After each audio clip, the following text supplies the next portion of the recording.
sepatunya, dan melemparnya keluar lapangan. Semua orang menertawakannya, sedangkan dia tidak peduli. Pertandingan kembali dimulai. Ia perlahan-lahan memejam mata, lalu membukanya lagi bersiap untuk mulai. Menggiring bola, menerima dengan lutu. Dia melewati beberapa orang. Kemudian ia menjempit bola dan lompat. Perlahan-lahan, bola pun masuk. Semua orang tidak percaya dan terbengong. Saat itu orang-orang juga tidak ada yang kepikiran. Orang yang ditertawakan ini seorang yang berbakat. Dengan begitu kehidupannya pun berubah. Kehidupannya pun dimulai. Dia bernama Pele. Ini bukan nama aslinya, tapi karena sekelompok orang ini menertawakani, lalu memberinya kata panggilan. Mereka sering membulinya, mempermalukannya. Pada akhirnya dia tidak bisa menahannya lagi. Ini pertama kalinya ia berantem dengan orang lain. Terlahir di keluarga yang miskin. Dari ujung jalan hingga akhir jalan, sepak bola adalah satu-satunya hobinya. Tahun ini, tim Brasil masuk ke pertandingan dunia. Seluruh negara penuh harapan. Sayangnya mereka tetap kalah. Ayah menangis. Dia juga menangis. Dengan tegas, ia berkata dia bisa membawa Brasil untuk memenangkan pertandingan. Anak memiliki impian yang tinggi. Tidak lama kemudian, dia meminta ibunya untuk mendaftarkan ia untuk ikut lomba. Ibunya tidak mengizinkan dia bermain sepak bola, karena dulu ayahnya adalah seorang pemain sepak bola. Lalu akhirnya lututnya terluka, dan sekarang menjadi tukang bersih. Ibu tidak berharap dia mengikuti langkah ayahnya, tapi ia tidak bisa dipengaruhi. Demi membeli sepatu bola dan mengikuti lomba, mereka mencuri kacang di pabrik, dan sembunyi dari kejaran pekerja. Dia bersama teman-temannya sembunyi di sebelah sungai. Hujan sangat deras, dan tempat persembunyiannya roboh. Untungnya mereka berhasil keluar. Temannya terjatuh ke dalam tanah. Dia sangat menyesal, karena dia bersikeras untuk mengikuti lomba. Dia merasa dirinya telah membuat temannya meninggal. Karena itu pun dia menyerah. Untuk menghibur anaknya, sang ayah memetik sebuah mangga, lalu menggunakannya jadi bola. Semangat dan dukungan sang ayah pun mengembalikan niatnya untuk bermain sepak bola. Dia mulai bermain lagi. Ayah mulai mengajarinya kemampuan-kemampuan pemain Brasil. Mengajarinya untuk percaya dengan dirinya sendiri.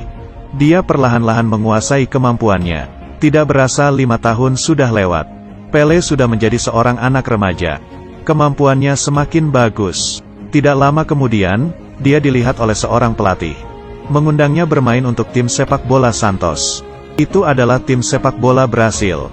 Dia harus keluar dari tempatnya. Tapi dia tidak menyadari. Tiba di tim, pelatih hanya memperbolehkan memainkan sistematis Eropa. Cara bermainnya tidak diperbolehkan oleh pelatih. Dia tidak ada di tim profesional. Juga tidak ada di tim remaja. Dia diatur ke tim anak kecil.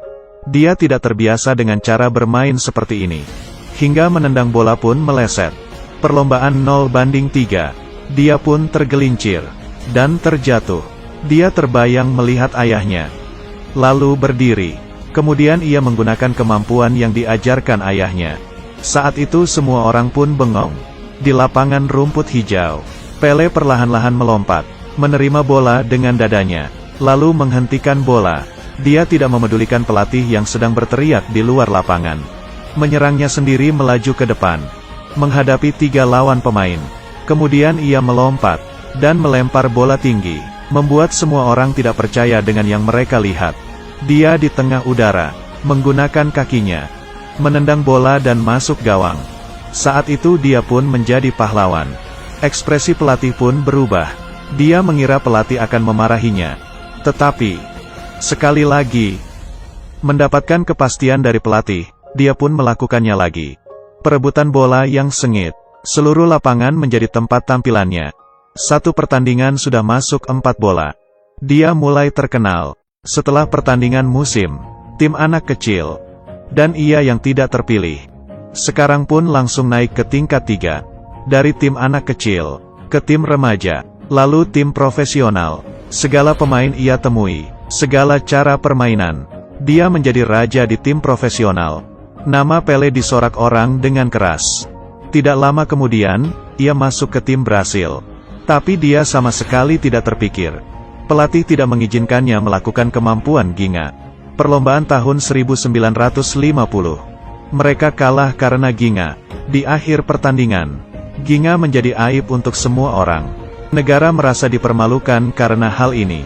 Pelatih pun memutuskan untuk tidak memperbolehkan hal itu terjadi. Dia menjadi pengganti, ingin memulai, harus mengalahkan Jose, saat itu yang membulinya, dan memberinya julukan Pele. Tidak boleh Ginga, dia mengalami goncangan. Dan goncangan ini membuat pandangannya di selama lapangan. Tidak hati-hati melukakan lututnya. Dia menjadi bahan berita di TV. Dilihat banyak orang. Tidak lama kemudian, dia membawa lukanya ke Swedia. Perlombaan dunia di Swedia tahun 1958. Dia hanya bisa melihat perlombaan timnya. Pertandingan pertama, Brasil yang direndahkan berhasil mengalahkan Australia. Pertandingan kedua Brasil dan Inggris seri 0-0. Memberikan pertandingan yang sengit. Ketiga pemain terluka, lalu tidak bisa mengikuti lomba lagi. Pertandingan selanjutnya adalah yang paling berat. Pelatih menyuruh Pele yang berusia 17 tahun. Dan masuk ke pertandingan untuk pertama kalinya. Pele gugup hingga rasanya seperti mau mati. Kepalanya penuh dengan bayangan putih. Pelatih menyuruhnya untuk masuk ke lapangan. Rasa gugupnya yang besar mempengaruhi penampilannya. Dia menabrak orang sana dan sini.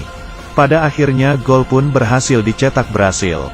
Berhasil mengalahkan Uni Soviet. Di semifinal melawat Prancis yang kuat. Pele didorong untuk mengalihkan perhatian. Dia tidak bisa melakukan kemampuan biasa. Di tengah istirahat, dia menemui Jose yang terluka. Dia ingin dirinya untuk menggantinya. Tapi dia tidak menyangka Jose akan berkata, "Kemampuan Ginga. Itu sangat indah. Juga hal sekarang yang kita perlukan." Ia kembali ke pertandingan. Pele menerima bola. Melihat lawan mainnya di depan. Melihat semua penonton. Saat itu dia akhirnya terbangun. Pertama kalinya Pele mengikuti pertandingan dunia. Semua orang menertawakannya. Menertawakan dia kerdil. Mengatakan dia si pendek. Sedangkan dia tidak memedulikannya. Di pertandingan, Pele mulai bangkit. Dengan kemampuan Ginganya, ia melewati lawannya satu persatu. Lalu menendang bola, melayang di udara, dan menendangnya. Saat itu tidak hanya orang yang di depan TV, tapi juga tim pemainnya. Semuanya bersorak. Muka orang Eropa yang sombong pun kecewa. Mereka hanya bisa menerima nasib ini. Kemudian, memulai lagi. Semua muka mereka tidak percaya. Belum juga kembali ke kesadaran. Pele sudah memasukkan bola lagi. Dengan satu tendangan, bola masuk ke gawang. Penampilan pendek selama 25 menit. Sekelompok orang yang sombong ini berasa seperti tertampar. Brasil yang direndahkan mengalahkan Prancis. Berhasil masuk ke perlombaan dunia. Lalu melawan tim pemain raksasa. Tidak peduli pengalaman atau kemampuan. Tim Swedia lebih unggul. Tidak ada yang merasa bahwa mereka akan memiliki kesempatan untuk menang. Ayah berkata kepadanya, "Jangan terpengaruh oleh mereka. Harus mempercayai diri sendiri. Percaya dengan timmu." Demi membangkitkan semangat tim, Pele memberikan saran untuk menendang bola ke atas. Mereka mulai menendang bola, dari restoran hingga dapur. Adegan ini, tim Brasil ini pasti sudah gila. Pelatih juga mulai tersentuh. Dia melepaskan semua kemampuan bermain. Dan menyuruh para pemain untuk bermain dengan cara kemampuan mereka sendiri. Melakukan kemampuan yang paling mereka kuasai untuk memperlihatkannya ke dunia. Perlombaan pun dimulai. Banyak penggemar yang melihatnya dari TV. Mereka sangat menanti-nantikan perlombaan tim Brasil. Setelah peluit ditiup, Pele menggiring bola dan dihalang. Tim Swedia menyerangnya dan merebut bola. Lalu menendangnya. Dan duluan mencetak gol. Orang-orang Eropa bersorak. Mereka berpikir Brasil pasti akan kalah. Tapi di saat itu, Pele mengangkat kepalanya dan melihat ke sudut panggung. Banyak orang. Itu adalah tempat untuk orang Brasil. Saat itu semangat Pele pun berkobar. Orang yang merendahkan mereka akan memperlihatnya ke dunia dan semua orang. Pele melewati lawan-lawannya dan menggunakan kemampuan ginganya, melewati pemain, dan dari belakang menendang masuk gawang. Muka orang Swedia tidak percaya. Saat itu orang Brasil bersorak. Pele yang berkobar membangkitkan kepercayaan timnya. Selanjutnya bola kedua, bola ketiga, bola keempat. Bola kelima. Semua orang berhasil berlinang air mata. Saat itu bukan hanya orang Brasil, tapi semua orang Eropa juga menghargainya. Perlombaan mereka menang dengan 5-2. Mereka menciptakan keajaiban. Dengan seseorang menyemangati banyak orang. Pria berumur 17 tahun ini menggunakan kemampuannya memulai zaman Pele Raja Sepak Bola. Dia membuktikan orang biasa sepertinya dengan kemampuannya